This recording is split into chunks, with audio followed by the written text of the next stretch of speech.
Fortunately, growing mushrooms doesn't require a lot of water use, but there is a lot of energy required, and being able to use Sunrun to power my home and save costs for us has been a really great benefit.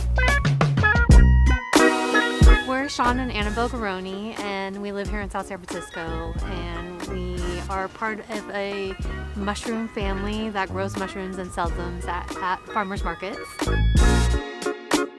We do require more energy use for maintaining the temperatures in the room, cooling down the rooms, to be able to grow mushrooms. The benefits of leasing the equipment made a lot of sense because if something were to happen to the leased equipment, then the Sunrun would do the upkeep, repair it or replace it.